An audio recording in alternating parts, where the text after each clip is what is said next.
Well, good morning, ladies and gentlemen. It is another lovely day here not in Vienna today, actually. I am today in Bratislava, the capital of Slovakia, which is only about an hour away. I've been on a nice coach ride this morning with a man playing panpipes for some of it, which was quite interesting. Give it a Austro-Slovakian Peruvian air, which was quite interesting. I'm actually standing up on, if I turn around, you can see behind me, Bratislava Castle here, now the home of the Slovak National Museum. I'm not actually here to talk about the castle. The castle does have an interesting history, which mostly involves it being destroyed by various things. The iteration we see now is in fact one that was rebuilt in 1953 after it burnt down the last time. As of then, it seems to have had quite a good run. But no, what I'm here to talk about is actually what you see behind me here, which is, of course, the mighty Danube, the blue Danube, as Strauss would have had it, although it's looking a little more green today than it was blue. So yes, the Danube is the second longest river in Europe after the Volga. It goes through 10 countries, and the floodplain covers about another 10.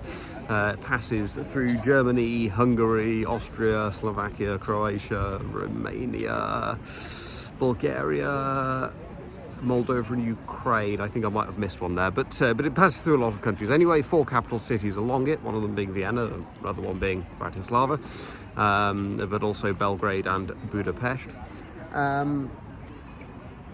A very important river throughout history, the Danube. The ancient Greeks knew it as the Istros.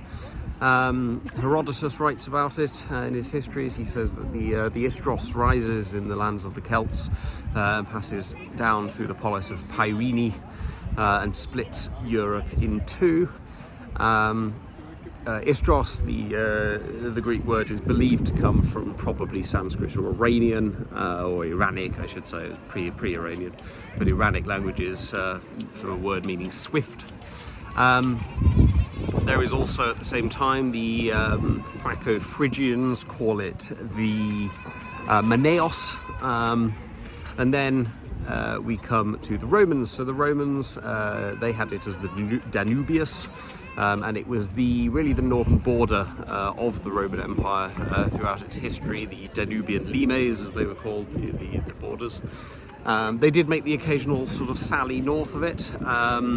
They tended to be raids, though, rather than attempts to hold the territory seriously. One of them eventually leading to the death of Valentinian the Great, Valentinian I in the 4th century, when he shouted so hard at a diplomat who'd been sent from one of the tribes that he gave himself a stroke and died. Rather inconvenient, you might think.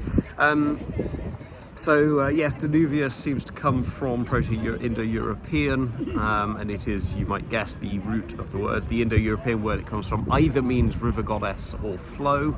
The Danube has consistently been characterized as a god or goddess of some types. I think now there's only, in fact it might only be Slovak in which it is characterized as female rather than male, although the longer history that is not the case. Very important for European travel. It was one of the very first designated international waterways.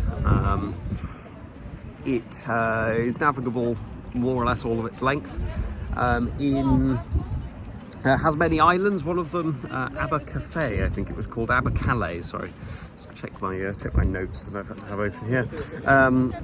Was actually forgotten when they did the Congress of Berlin in 1878 to try and settle the Balkan issue, and we all know how well that went, and to sort of reorganise the Balkan states.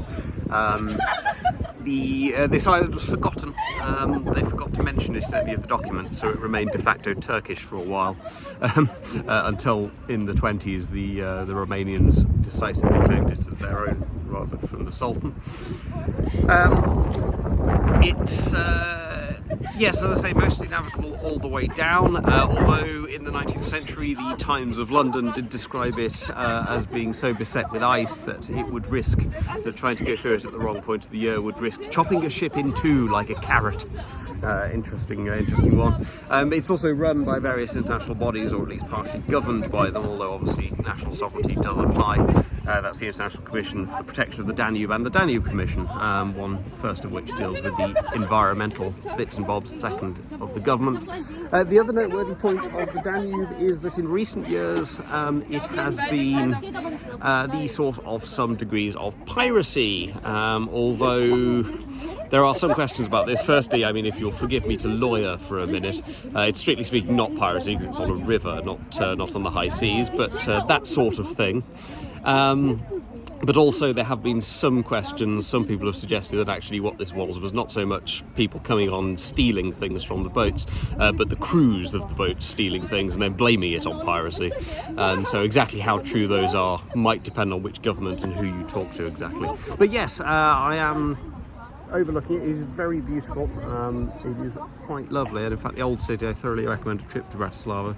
The old city is wonderful. I'm in fact going back down the Danube to Vienna tonight, so this evening, so you no doubt there will be pictures of that. But yes, so that is a potted history of the Danube, and I shall join you again soon for another one of these.